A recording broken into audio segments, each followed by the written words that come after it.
주 안에서 사랑하는 우리 성도 여러분, 이렇게 설 명절 기간 중에 드리는 예배인데도 불구하고 많이 참석하시고 같이 더 일찍 나오셔서 예배의 자리에 함께 하시는 여러분들을 보면서 참 여러분들의 삶의 우선순위가 우리 하나님께 있구나. 그리고 그 하나님께 삶의 우선순위를 두고 사시니까 세상에서 흔히 말하는 새해 복 많이 받으세요 이런 말 하지 않아도 우리 하나님께서 여러분들의 삶을 보고 축복하지 않을 수가 없겠다 하는 이런 생각을 하게 되었습니다.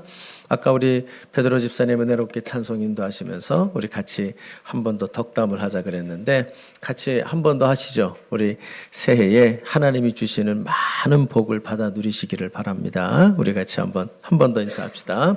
새해 하나님이 주시는 많은 복을 누리기를 바랍니다. 예.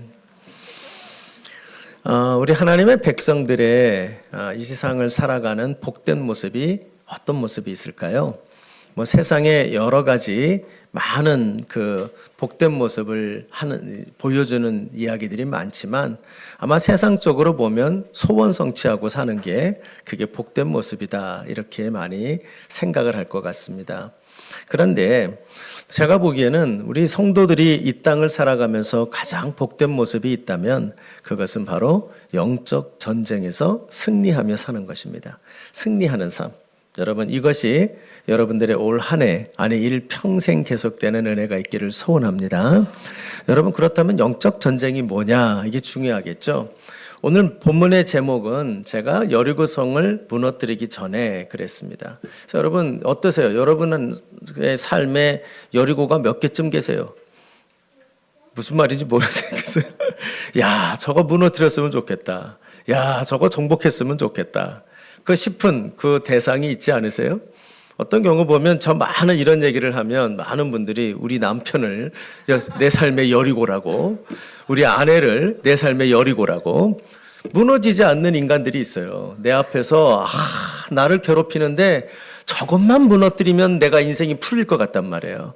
그래서 우리가 보통 소원 성취하기 원하는 그곳을 여리고라고 보통 선정을 하지요. 그래서 어떤 분들은 보면 저 집을 주세요 그래가지고 이 여리고성에 나온 7바퀴 도는 원리를 가지고 하루에 한 바퀴씩 줄 때까지 돌았다 그래요. 그래서 간증 가운데 그 여리고를 얻었다 이런 간증을 주는데요. 은혜는 은혜지만 그런 간증은 유익하지는 않아요. 그렇게 해서 다 얻어지는 것도 아니고 또 그것이 내 욕심에 만약에 해당하는 것이고 잘못된 욕심이라고 한다면 더 큰 문제가 벌어질 거 아니에요. 그렇죠? 그렇기 때문에 우리가 이 여리고가 뭐냐라는 것, 즉 우리가 싸우는 대상이 뭐냐라는 걸 잘 설정해야 영적 승리의 전쟁에서 승리하는 게 뭔지가 일단 우리가 정리가 됩니다. 즉 무슨 말씀인고 하니 여리고성을 무너뜨리는 이 장면을 통해서 우리가 먼저 깨달아야 될 것은 우리가 그 여리고로 여길 것이 무엇이냐라는 거예요. 우리의 영적 전쟁의 실체가 무엇과의 전쟁이냐 하는 것을 잘 알아야 합니다. 여기에 대한 아마 여러분하고 말씀을 나누면 아마 몇 주는 말씀을 나눠야 되는 주제가 됩니다. 근데 제일 잘 요약을 하고 있는 책이 하나 있어요. 여러분들에게 제가 추천은 하지만 읽지는 않으리라고 생각하는데 그것은 어거스틴의 신의 도성이라는 책이에요. 읽으면 되게 졸려요. 아마 못 넘어갈 거예요. 졸릴 때 읽으세요. 근데 이 책이 굉장히 중요한 책으로 알리는데 이 책의 대개 주제는 이 땅은 전쟁터라는 거예요. 어거스틴의 이 얘기는. 그런데 이 전쟁터인데 어떤 전쟁터냐? 하나님의 나라와 이 지상의 나라가 치열하게 전쟁을 하는 전쟁터라는 거예요. 그럼 하나님의 나라가 뭐고 지상의 나라가 뭐예요? 이걸 가지고 중세 역사에서는 교황이 다스리는 것과 그리고 세상의 왕이 다스리는 나라를 충돌하는 걸로 봤고 그래서 이 책을 바탕으로 해서 뭐가 일어나면 교황이 세상의 왕보다 위에 있다. 이런 원리가 거기에서 비롯됐어요. 그래서 중세의 질서를 만드는 책이 됐던 게 이 어거스틴의 신의 도성이라는 책인데요. 근데 이것은 신학적으로 잘못된 해석이죠. 그런 해석이 아니에요. 이 어거스틴이 하려고 했던 얘기는 뭐냐면 인간의 모든 역사와 삶에는 전쟁이 있다는 거예요. 그 전쟁이 뭐냐? 하나님의 나라. 하나님의 나라를 어거스틴은 뭐라고 말하냐면 하나님에 대한 사랑으로 가득 찬 나라. 그게 하나님에 대한 사랑으로 가득 찬 나라가 하나님의 나라예요. 지상의 나라는 뭐 어떤 나라인가? 지상의 나라의 특징은 바로 자기에 대한 사랑으로 가득 찬 나라. 여러분, 이 전쟁이 여러분 안에 날마다 있지요? 그렇죠? 우리 가정에도 있지요? 항상 있습니다. 이 땅을 살아가는 날 내내, 성도의 삶에도 내내 있는 싸움이 뭐냐면 이 두 가지 싸움이에요. 나를 사랑할 것인가? 하나님을 사랑할 것인가? 우리가 모든 삶의 국면에서 하나님의 사랑으로 가득 찬 인생이 되어져 가는 게 영적 전쟁이란 말이에요. 그런데 이 사단은 어느 쪽으로 끌고 가겠어요? 우리를, 야, 그게 아니야. 너를 사랑해.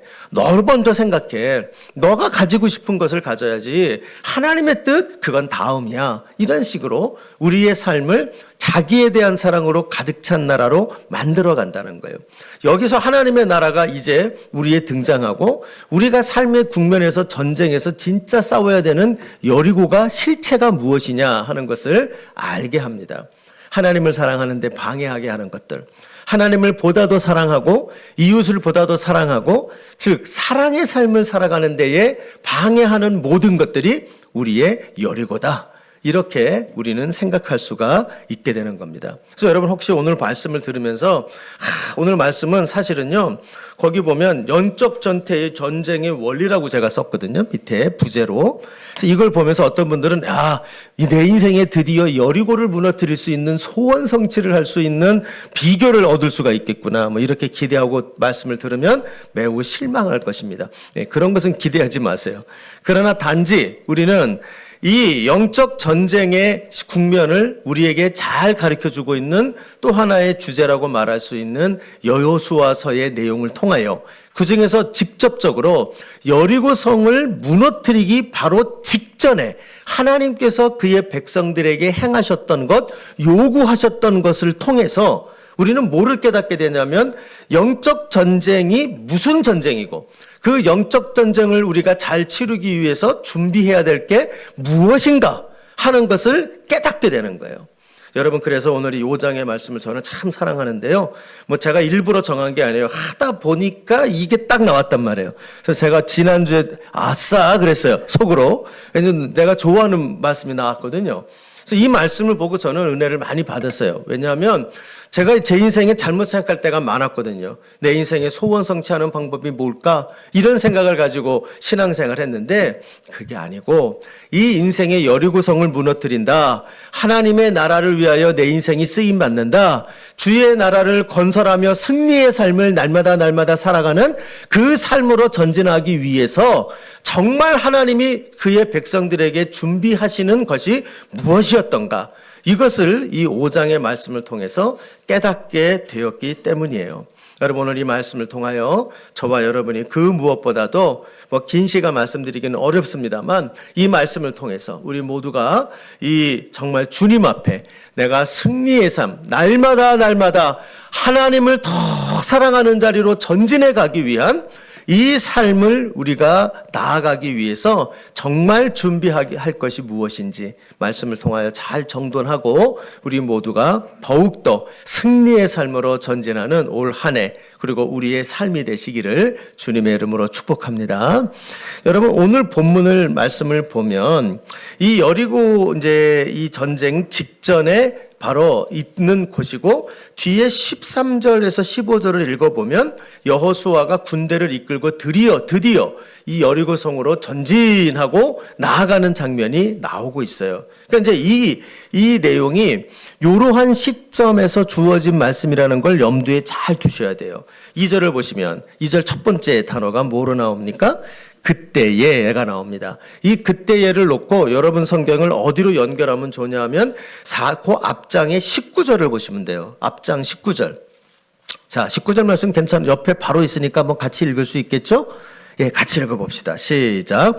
첫째 달 10일에 백성이 요단에서 올라와 여리고 동쪽 경계 길갈에 진침해. 예, 딱 거기다 밑줄을 그시면 되죠. 여리고 동쪽 경계 길갈에 진을 쳤다.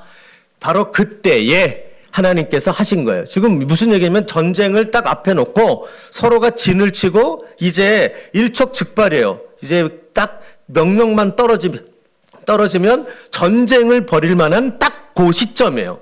전쟁을 앞두고 있는 일촉즉발의 시점인 그때에 우리 주님이 그의 백성들에게 주신 명령들이 여기에 나타나고 있어요. 이 내용을 잘 살펴보면 좀 주님의 명령이 좀 희한하다는 생각을 하게 돼요.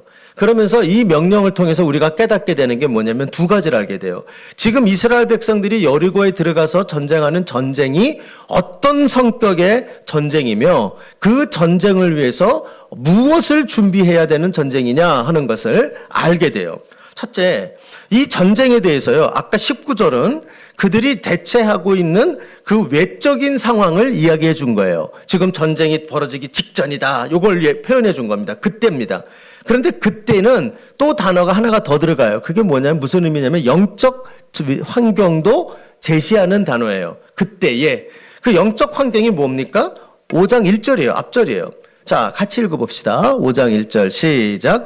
요단 서쪽에 아모리 사람의 모든 왕들과 해변의 가나안의 모든 왕들이 여호와께서 요단 물을 이스라엘 자손 앞에서 말리시고 우리를 건너게 하셨음을 듣고, 그리고 밑줄을 쫙 그시면 돼요. 마음이 녹았고 이스라엘 자손들 때문에 정신을 잃었더라. 자, 이런 것을 우리 권투 용어로 말하면 그로기 상태라고 하는 겁니다. 여러분, 뭐 그로기 상태가 뭔지 아시죠? 잘 모르세요? 요새 권투 많이 안 보잖아요. 저 어렸을 땐 권투 많이 보셨거든요. 뭐 TV 틀면 뭐 김일의 레슬링이 나오든가 아니면 권투 이렇게 틀면 권투하는 게 많이 나왔었어요. 그럼 권투가 뭐냐면 KO 당하기 직전의 상태예요. 그래서 뭐냐면 요런 상태는요, 저쪽에서 이렇게 휘두르는 거 마저도 안 아파요. 아무리 때려도. 힘없이 때리기 때문에. 동시에 나는요, 어떻게 하면 이렇게 보고 있다가 한 대 툭 치면요, 그 다음 다운돼요. 별로 때린 것도 아닌데. 완전히 무너지기 직전에 있는 상태가 이들입니다. 이게 뭐냐면 지금 이스라엘과 전쟁을 벌이려고 하는 여리고상의 사람들의 영적인 상태예요. 그러니까 여러분, 이 전쟁이 대단히 치열한 전쟁, 그리고 매우 어려운 전쟁이라고 예상이 되어집니다. 그런데 이 전쟁은 뭐냐면 툭 치면 넘어가는 이미 끝난 전쟁이에요. 근데 이거는 아무것도 아닌 전쟁, 전쟁이라고 말할 수 없는. 저 뒤에 여러분 우리가 6장 사건 너무나 잘 알잖아요. 뭐 한 겁니까? 이들이 전쟁한 건 그저 7바퀴 돌고 마지막 날 또 7바퀴 돌고 그다음 뭐 했어요? 와 소리 질렀더니 무너졌어요. 이게 뭔 전쟁입니까? 그래서 이렇게 시시한 전쟁이 어디 있어요? 근데 이 전쟁이 지금 이들에게 있어서 이런 결과물을 앞두고 있는 전쟁이었어요. 자, 근데 여러분, 이들이 이렇게 마음이 녹았던 이유가 그 앞에 나오죠? 그 앞에 이들이 마음이 이렇게 녹았고 정신을 잃은 이유가 5장 중간을 보면 뭐라고 나옵니까? 여호와께서 요단물을 이스라엘 자손 앞에서 말리시고 라고 적혀 있어요. 그래서 여러분, 누구 때문이에요?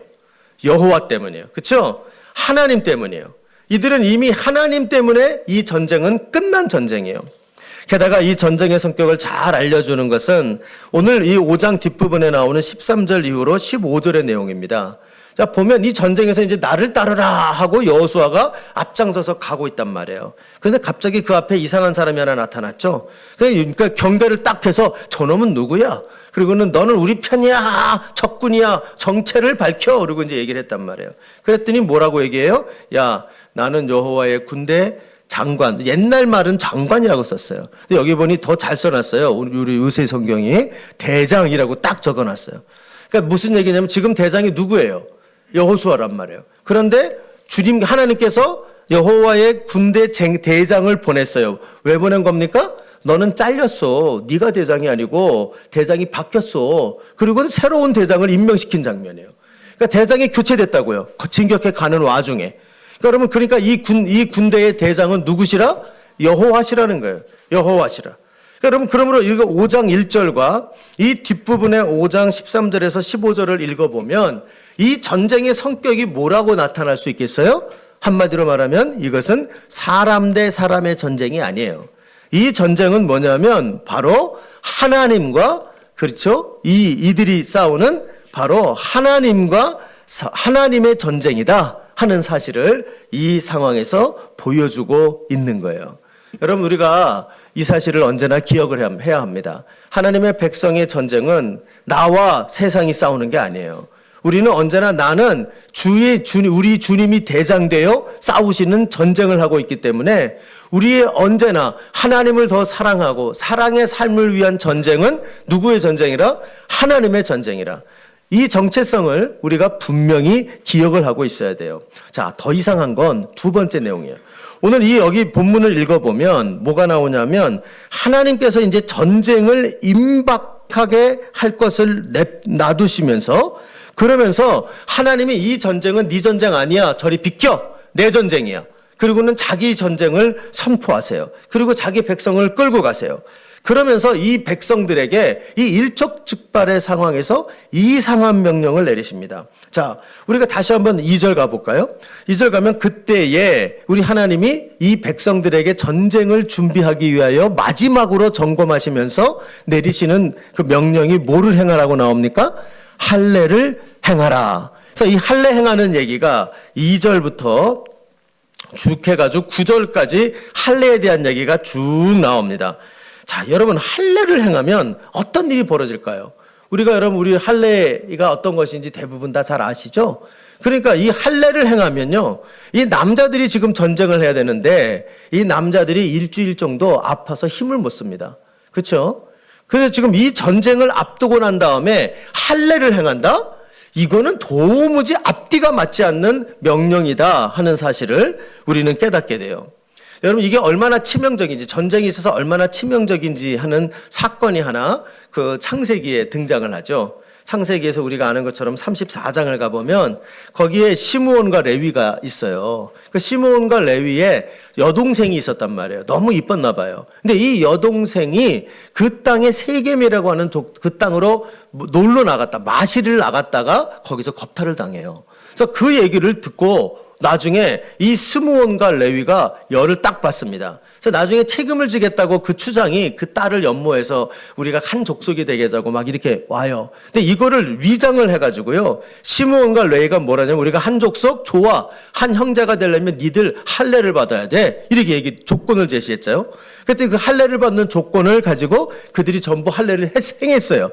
할례를 하고 나니까 한 일주일쯤 알아누워서 꼼짝을 못하는 상황인데 사흘째 됐던 해에 이 시므온과 레위가 둘만 하지 않았겠죠. 몇 사람을 더 거느리고 가가지고 집집마다 습격을 해가지고 그 족속의 남자들을 모조리 학살을 시켜요. 그러니까 여러분 이게 무엇을 보여줍니까? 이 전쟁을 벌이는 이 싸움을 하는 데 있어서 얼마나 이 할례를 행한다는 것이 얼마나 무모하고 할례 중에 있는, 할례를 받아 치유되고 있는 그 남자들이 얼마나 전투력이 하나도 없이 맥없이 죽어나가는 사람들이 되는가 하는 것을 알게 됩니다. 그리고 이제 하나님은 또 하나의 명령을 줘요. 거기 보면 11절, 10절에서 12절을 보면 뭐에 대한 명령을 주나요? 유월절을 지키래요. 유월절. 자, 유월절은 여러분 어떻게 이루어집니까? 물론 여기 나오는 유월절은 잘 읽어보면 유월절 플러스 무교절이 같이 묶여있는 절기예요. 그러니까 한 일주일이 넘습니다. 근데 이제 이스라엘 여러분 최대의 절기가 있다면 유월절이잖아요. 그렇죠? 그럼 여러분 유월절 절기를 들으면 여러분 이번 추석 같은 때 가면 어떤 일이 생깁니까? 싫어도 선물 사야 되고 또 싫어도 음식 명절에는 잘 먹어야 되고, 여러분 없는 사람도 빚을 내서라도 잘 먹고 누리게 하는 것이 그래서 이 절기란 말이에요. 마찬가지로 유월절이에요. 유월절을 지금 여러분 전쟁을 앞두고 있는 이 상황에서 유월절을 한단 말입니까? 그리고 유월절을 하게 되면 어떤 일이 벌어질까요? 10중 8구 본인들이 가지고 있던 곡식을 먹어야 되겠죠? 그걸 가지고 서로가 잔치를 할 거 아닙니까? 잔치를 하루가 하는 것도 아니에요. 우리는 하루 하고 끝나잖아요. 요새는 더 짧기도 한 것 같아요. 반나절 만에 끝나는 것 같기도 한데, 그런데 이 이스라엘 백성들은 이 유월절을 지키면 한 일주일, 8일 막 이렇게 했단 말이에요. 여러분 온 백성이 때려 먹는 거예요. 지금 여러분 전쟁을 앞두고 있어요. 이 전쟁이 얼마나 될지 알 수가 있을까요? 얼마나 걸릴지 알 수가 없는 상황에서 군량미를 대기도 참으로 힘든 상황일 게 틀림이 없어요. 그런데 생각을 해보십시오. 이렇게 임박한 전쟁을 앞두고 하나님이 그의 백성들에게 얘기하시는 게 할례를 행하라, 그리고 그들에게 유월절을 지켜라. 여러분 인간적인 관점에서, 이 전쟁의 관점에서 한번 생각을 해보세요. 이것이 이해가 되겠습니까? 이해가 안 되는 얘기입니다. 이해할 수 없는 얘기고 어처구니 없는 얘기고, 만약에 어떤 지휘관이 이런 식의 명령을 내린다면 이 지휘관은 잘려야 되는 거예요. 그렇죠? 자격이 없는 겁니다. 그런데 여러분, 이상하단 말이에요. 이때에 우리 하나님께서 이 전쟁을 앞두고 있는, 하필이면 그때에 우리 하나님이 이들에게 할례를 시키시고 유월절을 지키게 하심으로 이들에게 하나님의 백성이라고 하는 정체성을 다시 한번 명확하게 해요. 여러분, 그러므로 이 전쟁의 성격이 뭔지를 우리가 알게 되죠. 이스라엘 백성들이 영적 전쟁을 하는 이들의 모습, 이것을 통해서 우리는 영적 전쟁의 두 번째 실체를 깨닫게 돼요. 그게 바로 뭐냐면 정체성의 전쟁이에요. 영적 전쟁은 우리가 꼭 기억해야 될 게 실력의 전쟁이 아닙니다. 우리가 영적 전쟁을 간혹 착각해서 그것이 실력과 능력의 싸움인 줄로 알아요. 그래서 하나님 앞에 실력을 구하고 하나님 능력을 구해요. 그렇죠? 그래서 하나님 내가 저것을 이기기 위하여 이것을 주세요. 저것을 이기기 위해서 이것을 주세요. 돈이 없는 자에게는 돈을, 또 뭐 지식이 없는 자에게는 학벌을, 또 막 이런 식으로 해가지고 뭔가를 이루기 위하여, 그 영적 전쟁이 실력의 전쟁이고 사람 대 전쟁, 사람의 능력의 전쟁이라고 착각을 해요. 여러분, 그렇지 않아요. 영적 전쟁은 뭐냐? 영적 전쟁은 바로 하나님의 전쟁이에요. 그리고 그 하나님의 전쟁이라는 뜻은 뭐냐면 하나님 앞에 서 있는 나의 정체성의 전쟁이에요. 여러분, 이 사실을 절대 잊지 않는 저와 여러분 되기를 주님의 이름으로 간절히 부탁합니다. 우리가 영적 전쟁을 한다는 걸 착각하지 마세요. 성취하고 성공하고 이기고 누리고 많이 가지고. 그래서 어떤 분들은 그런 얘기를 합니다. 우리에게 높은 곳으로 올라가라. 올라가서 고지를 점령해서 그 고지에서 내려와라. 이런 얘기를 한단 말이에요. 이게 과연 영적 전쟁인가? 그렇지 않아요. 여러분, 고지에 올라가야만 영적 전쟁에 이기는 게 아닙니다. 우리는 지금 있는 환경 속에서 주님을 사랑하고 또 이웃을 사랑하는 사랑의 삶을 더 잘 수행해 나가기 위해서 부닥치는 여러 가지 장애물들을 이겨나가야 하는데, 그 영적 전쟁에서 우리가 이겨나가는 방법은 바로 이 전쟁의 주인은 하나님이시라는 것을 기억하고, 그리고 그 하나님 앞에 내가 누구인지를 명확하게 하는 이 정체성을 붙잡을 때, 그럴 때 우리가 이 영적 전쟁을 수행해 나가는 가장 중요한 준비가 되는 것이다 하는 것을 잊지 않는 저와 여러분 되기를 소원합니다. 여러분의 삶 가운데 어려운 일을 만납니까? 하나님이 도와주셔야 될 일을 만납니까? 또 여러분 삶에 정말 내가 사랑하기 힘든 사람들을 만나고 사랑하기 힘든, 그러한 감사하기 힘든 일들을 만납니까? 그것을 감사하고 사랑하기 위해서 우리가 해야 될 제일 중요한 것은 바로 하나님이 누구신지를 내 삶에서 더욱 명확하게 하고, 그 하나님 앞에서 내가 누구인가 하는 것에 대한 정체성을 명확하게 하는 거예요. 이 준비가 되어야 우리는 모든 삶에서 승리의 삶, 하나님 백성으로 영적 전쟁에 승리하는 삶으로 전진해 갈 수 있게 되는 것입니다.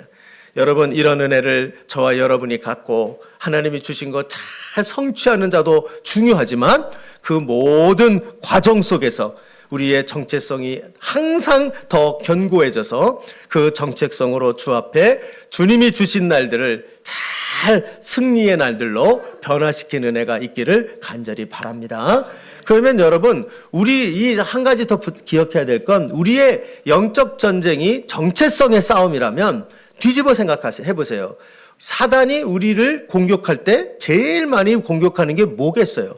일을 안 되게 하는 게 아니에요. 고난이 아니에요. 뭐냐면 정체성이에요. 우리의 정체성을 흩어놓 놓는다고요. 그래서 사단은 우리를 무너뜨리는 겁니다. 여러분, 그래서 우리가 오늘 이 말씀을 잘 들으면서 우리가 우리의 정체성을 날마다 더욱더 견고하게 하는 일이 우리의 영적 전쟁에 매우 중요한 제1된 준비다. 이것을 기억하는 우리 모두가 되기를 간절히 소원합니다.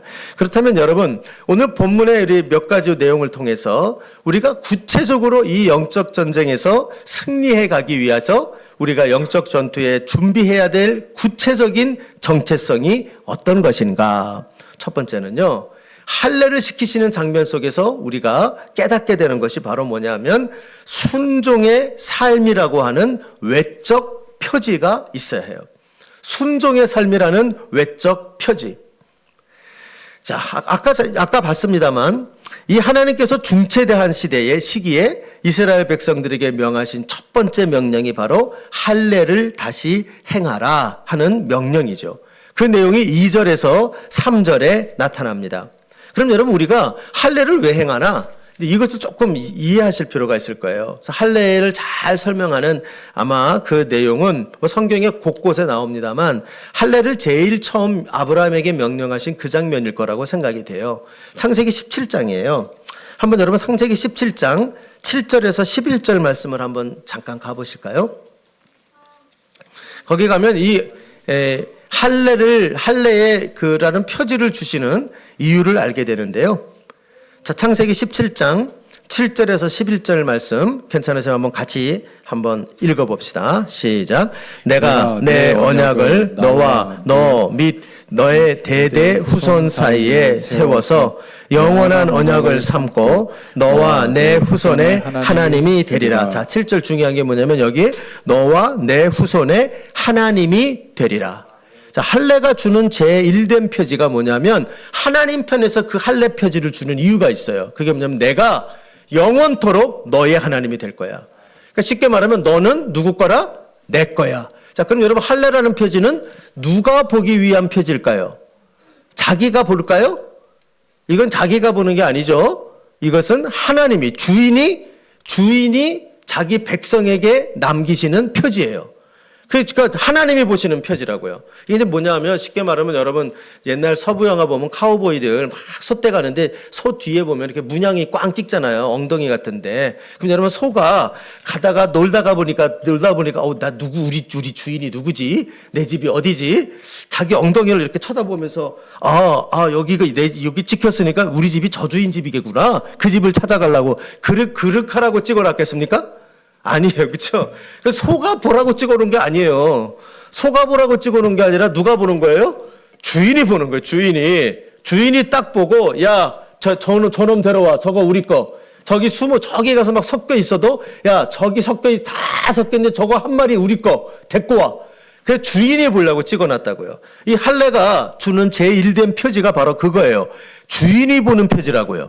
그래서 이걸 보고 외적 표지라고 하는 거예요. 외적 표지. 즉 너와 내 후손의 하나님이 되리라. 너는 내 거야. 이거를 보이기 위하여 하나님이 이스라엘 백성들에게 할례를 행하게 하셨다는 거예요. 자, 8절 계속해서 읽어봅시다. 시작. 내가 너와 내 후손에게 내가 거류하는 이 땅 곧 가나안 온 땅을 주어 영원한 기업이 되게 하고 거기 또 나옵니다. 나는 그들의 하나님이 되리라. 또 나오죠. 그렇죠? 나는 그들의 하나님이 되리라. 너는 내 거야. 이 표지를 주시는 게 할례란 말이에요. 그 다음에 여러분 이 할례가 그 의미만 있는 게 아니에요. 또 하나의 의미가 있어요. 9절을 가보세요. 그러니까 이 할례 받은 자들은 자기의 할례 받은 표징을 볼 때마다 해야 될 게 있어요. 자, 같이 읽어봐요. 시작. 하나님이 또 아브라함에게 이르시되 그런즉 너는 내 언약을 지키고 내 후손도 대대로 지키라. 10절. 너희 중 남자는 다 할례를 받으라. 이것이 나와 너희와 너희 후손 사이에 지킬 내 언약이니라. 9절 10절에 할례를 또 설명하는데 반복돼서 제일 나오는 단어가 뭐예요? 지키다. 그렇죠? 누가 지켜요? 물론 하나님도 언약을 지키지만 백성들에게 요구하죠? 이 언약에 대해서 너희들은 지키라는 거예요. 그래서 이 언약에 대한 구체적인 내용이 나중에 율법으로 그들에게 주어지죠. 율법이 그들의 표지예요. 그러므로 이스라엘 백성들에게는 할례의 표지가 뭐냐면 할례 받은 자는 하나님의 율법을 가진 자야. 그리고 하나님의 율법을 가졌다는 것은 가졌다는 것만 중요한 게 아니라 율법을 지키는 자가 된다는 거예요. 그러니까 이게 바로 뭐냐 하면 하나님의 입장에서는 저들은 내 백성이야 라고 보시면서 동시에 그 하나님의 소유가 된 자들은 나는 하나님의 소유이기 때문에 하나님의 명령에 순종으로 반응하겠다는 거예요. 그러니까 이 순종의 삶이 바로 외적 표지라고 말할 수가 있어요. 그래서 다시 오늘 본문을 와보면 5절 이후에 여러분 이 할례를 받게 하는 이유를 이 하나님이 설명을 해줍니다. 여호수아를 통해서 그러면서 이렇게 말하죠. 6절을 보시면 이스라엘 자손이 여호와의 음성을 청종하지 아니하므로 여호와께서 그들에게 대하여 맹세하사 그들의 조상에게 맹세하여 우리에게 주리라고 하신 땅 곧 젖과 꿀이 흐르는 땅을 그들이 보지 못하게 하리라 하심에 애굽에서 나온 족속 곧 군사들이 다 멸절하기까지 40년 동안을 광야에서 헤맸다는 거예요. 자, 1세대 얘기를 길게 했어요. 초점은 뭡니까? 저들은 할례를 받고 출애굽을 했다는 거예요. 그런데 할례 받은 자로 광야에서 살 때 어떻게 살았대요? 불순종으로 살았다고요. 그래서 결국 그들은 어떻게 돼요? 할례 받지 못한 자들처럼 광야에서 다 헤매다가 죽었다고요. 할례 받지 못한 자들처럼 죽었어요. 할례 받았으나 할례 받지 못한 자들처럼 광야에서 다 죽었어요. 이걸 뭐라 그래요? 순종하지 않았기 때문에 불순종이에요. 그렇죠? 할례를 받으면 뭐해요? 불순종하며 사는데. 할례 받으면 뭐해요? 말씀이 없는데. 그게 무슨 할례 받은 자냐는 거예요. 그 이야기를 합니다. 그러면서 이제 7절에 이제 이들에게 할례를 받게 하는 이유를 설명해요. 자, 7절을 보면 그들의 대를 잇게 하신 이 자손에게 여호수아가 할례를 행하였으니 길에서는 그들에게 할례를 행하지 못하였으므로 할례 없는 자가 되었다. 그렇죠? 그러니까 이들이 이제 약속의 땅에 들어가면서 그 약속을 붙잡고 앞으로 살아갈 자가 되어야 되는데 이들은 정작 할례는 받지 못한 자가 되었다. 그러니까 이들이 이제 약속의 땅에 들어왔고 거기서 전쟁을 벌여서 승리하는 것이 이미 예약이 되어 있는데 이들이 먼저 해야 될 일이 뭐냐? 그들의 이 할례 받는 정체성을 먼저 수립해야 되겠다는 거예요. 그러니까 여러분 이 할례의 정체성이 그러면 결국 우리에게 뭐를 말하겠어요? 순종의 외적 표지며 순종의 외적 표지. 나의 신분을 의미하는 순종의 외적인 표지. 여러분 우리가 이 사실을 잘 기억을 해야 합니다. 세상을 우리가 살아갈 때 살아가는 여러분의 원동력이 뭡니까? 오늘 하루 살아가는 우리의 원동력이 가끔 어떤 보면 분노인 사람이 있고요. 어떤 사람들을 보면 그 살아가는 원동력이 성공을 위한 어떠한 자기의 투지, 또 어떠한 수단과 방법을 가리지 않고 그저 내가 잘 살아보겠다고 하는 그런 행복의 염원, 이런 거라고 생각하지만 하나님의 백성은 그게 아니죠. 우리 이 땅 살아가는 모든 삶의 원리와 원동력이 하나님의 말씀에 대한 순종이에요.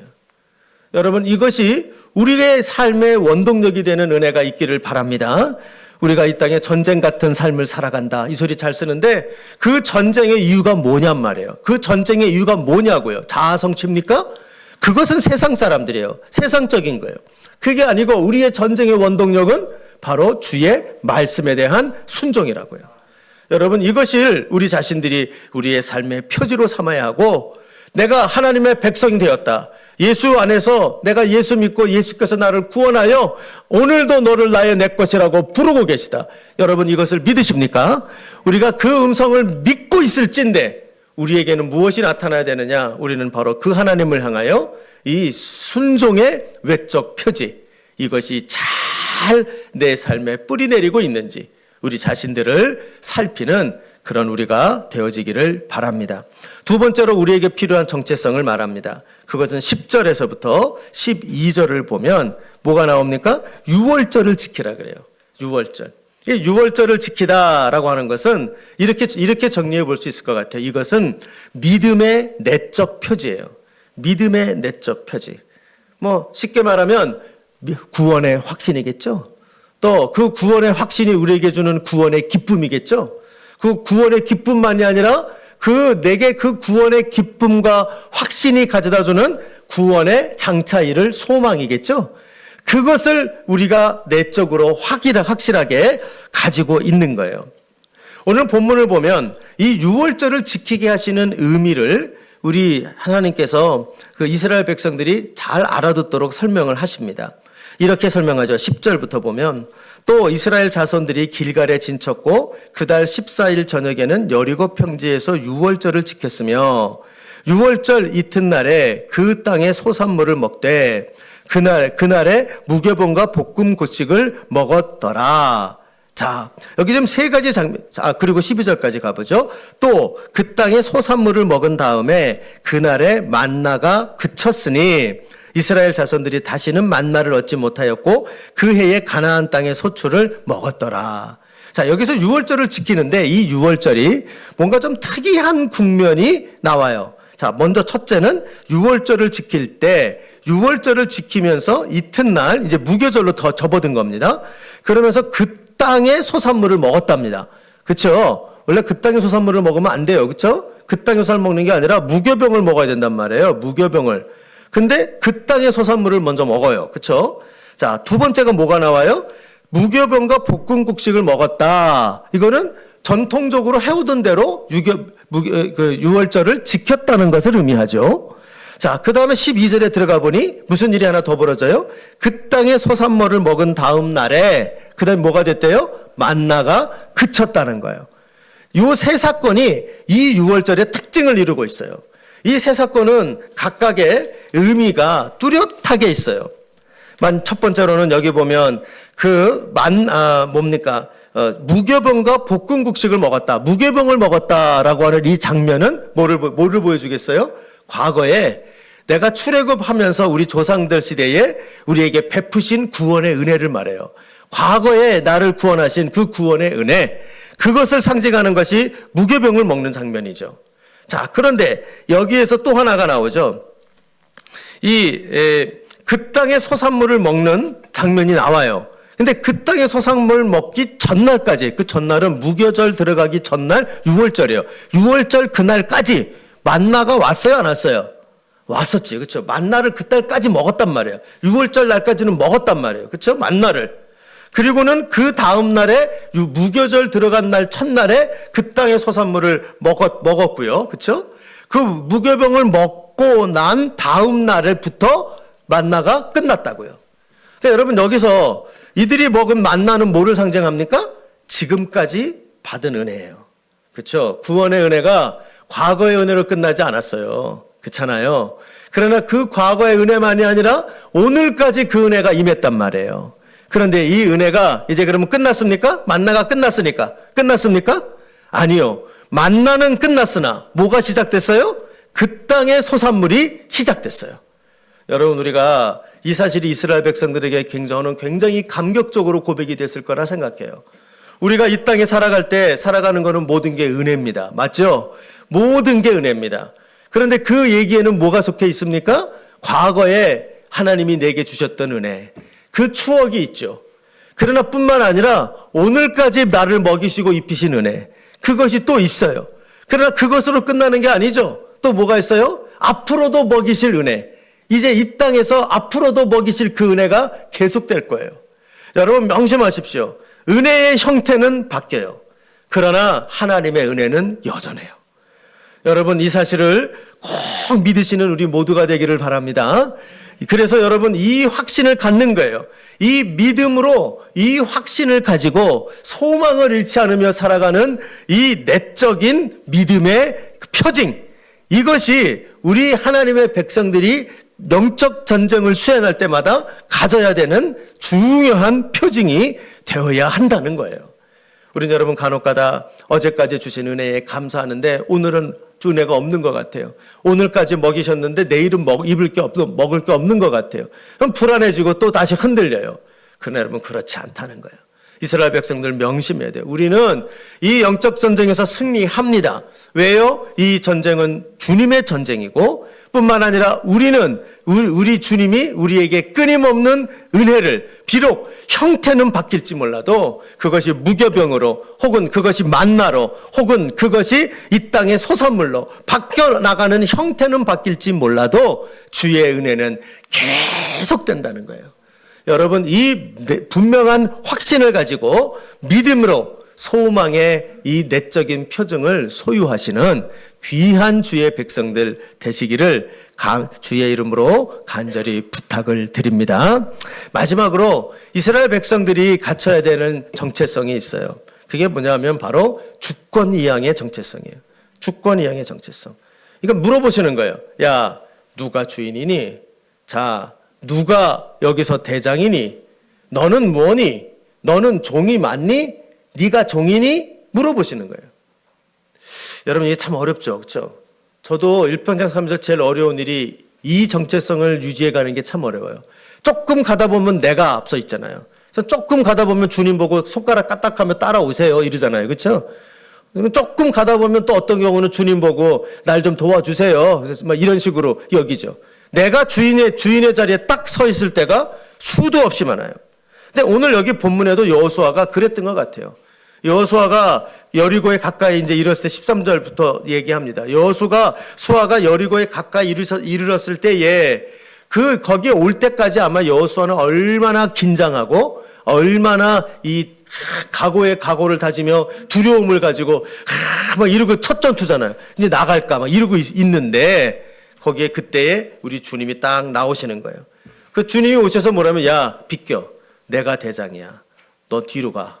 그리고 하시는 말씀이 15절에 뭐라고 말합니까? 여호수아에게 이르되 내 발에서 신을 벗으라. 내 발에서 신을 벗으라는 것이 오늘날 신발 갈아 신으라는 말이 아니고 이 말은 무슨 뜻이냐? 뭐 여러 가지 학자들의 견해가 많아요. 그러나 그 중에 제일 유력하게 좋은 해석이라고 보이는 것은 신발을 벗는다는 것은 종의 표현이에요. 혹은 이것이 노예됨의 표현이라 그래요. 그러니까 신발을 벗으라는 말은 너는 네가 대장이 아니야. 네가 장군이 아니야. 너는 종이야. 너는 종의 자리로 가. 내가 대장이야. 이렇게 그 정체성을 바꿔주시는 모습이 되어지는 거죠. 여러분 그러므로 이 전쟁에서 하나님의 백성 여호수아를 비롯한 하나님의 백성들이 명확하게 해야 되는 정체성이 세 번째가 뭐냐면 종된 정체성이에요. 여러분 우리가 이 사실을 언제나 잊지 않으시는 우리가 되기를 바랍니다. 우리는 간혹가다 인생의 모든 전쟁과 국면이 내가 주도하고 내가 쟁취하고 내가 주인되고 내가 책임지고 이렇게 생각을 한다고요? 하나님 백성 다운 말이 아닙니다. 그것이 아니고요. 우리에게 주어진 모든 국면의 이 영적 전쟁의 국면은 주님이 대장 되시고 내가 종이 되는 것이죠. 이것이 우리가 이 땅을 살아가는 하나님의 백성으로서 영적 전쟁의 승리자가 되기 위하여 준비해야 되는 제1된 준비다. 이렇게 말할 수가 있게 됩니다. 곰곰이 생각해 보니 참 잘못된 전쟁을 저도 인생에 많이 치르고 온 것 같아요. 지난 한 주간에도 몇 번 있었던 것 같아요. 보니까 어떻게 돼요? 제일 잘못된 건 뭡니까? 내가 대장되고 하나님 잊어버리는 거죠. 하나님을 종 취급하는 거예요. 내가 대장되는 거. 그래서 우리가 그럴 때 많아요. 교회에 와서 가끔 가다 이렇게 우리가 일주일에 한 번씩 교회에 와서 예배 드리고 이럴 때는 다 주의 종인 것처럼 굴어요. 예배당 나갈 때면 딱 바뀌잖아요. 그렇죠? 그래서 그때부터 삶이 대장이 내가 되죠. 삶이 대장이 내가 돼가지고 하나님 없는 삶을 잘 살죠. 하나님을 부리려고 들죠. 또 어떤 경우는 그렇지 않고 하나님하고 같은 비슷한 정도로 생각을 해요. 나도 대장인데 주님도 나의 대장. 우리 둘은 동역자. 이렇게 나와요. 진짜 그런가요? 하나님이 동역자 삼아 주시니까 동역자인 척하는 거지 우리가 동역자 맞나요? 그렇지 않아요. 또 어떤 경우는 더 나쁜 건 이런 거죠. 하나님이 대장이시래. 나는 종이래. 말로만. 그러면 다 혼자 자기가 해. 이런 경우도 수두룩해요. 여러분 우리가 꼭 기억해야 될 것. 주님은요 영적 전쟁을 수행하는 그의 백성들에게 명확하게 하시는 게 있는데 네가 배워야 할 것은 네가 갖춰야 될 것은 리더십이 아니고 팔로워십이라는 거예요. 그것부터 배워야 한다는 거예요. 하나님의 나라를 위하여 싸워요? 주님의 일을 하기 위해서 우리가 애써요? 주의 일을 하기 위하여 나선 자들이 제일 먼저 배워야 될 거는 팔로워가 되는 거예요. 그 팔로워가 되는 것이 주님의 종으로 승리하는 주님의 영적 전쟁의 승리자가 되는 제일 중요한 정체성 중에 하나가 바로 여기 나오는 팔로워십이에요. 여러분 저는 분명히 좀 무서운 게 뭐냐면 저 역시도 대장 되길 되게 좋아하는 사람이라 그것이 계속되면 하나님이 원위치 시켜요. 원위치 처음부터 다시 일이 잘못돼서가 아니에요. 팔로워가 되는 법을 배우지 못했기 때문에 원위치 시키시는 경우들을 저는 많이 봐요. 말씀을 마치겠습니다. 저는 우리 전 삶이 영적 전쟁이고 하나님이 주신 또 예수로 말미암아 주시는 그 정말 새로운 영적 전쟁의 하나님 나라를 위하여 싸워가는 그런 일평생의 책임이 또 의무가 우리 성도들과 교회에게 있다고 믿습니다. 그러기 위하여 우리가 이 영적 전쟁의 날마다 승리해가는 우리 앞에 있는 많은 여리고들이 앞에 있는데 이 여리고 성들을 하나하나 무너뜨리며 주님의 나라를 건설해가는 승리의 백성들 되시기를 간절히 소원합니다. 이것을 꼭 기억합시다. 이것은 정체성 싸움이다. 우리에게 제일 갖춰야 될 건 실력과 능력 있어야 합니다. 하나님의 백성들 그게 필요 없다는 게 아니에요. 있어야 해요. 그러나 그 이전에 우리 하나님이 준비시키시는 것은 정체성 싸움이라는 것을 꼭 기억하고, 우리는 결과에 놓고 결과를 갖고 싸우는 자들이 아니라 이 과정 속에서 정체성을 놓고 싸우는 자들이 하나님의 백성이라는 것을 잊지 말고 이 싸움에서 늘 승리하는 주의 백성 되시기를 바랍니다. 하나님 말씀에 순종하는 외적 표지를 갖추십시다. 또한 구원의 은혜를 감사하며 어제의 그 은혜 오늘도 함께했고 내일도 함께하심을 바라보며 소망으로 무장하는 믿음의 내적 표지를 갖는 우리가 되기를 부탁합니다.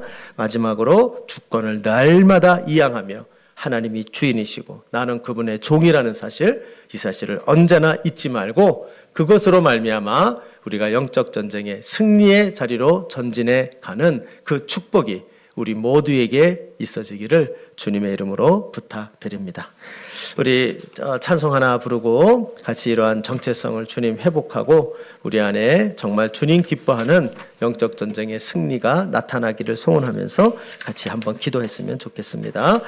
우리 십자가 군병들아 찬송이 있는데요. 힘차게 우리 가사를 좀 음미하시면 좋겠어요. 거기 보니까 십자가 군병들아 주위에 일어나 기들과 앞서 나가 담대히 싸우라. 주께서 승전하고 영광을 얻도록 그 군대 거느리사 이기게 하시네. 이 주님의 이기게 하시는 것을 우리가 믿고 나가기를 바랍니다. 우리 1절 4절 한번 힘차게 우리 같이 내 자신에게 격려하시면서 함께 찬송하시고 기도하시면 좋겠어요. 한번 같이 찬송합시다.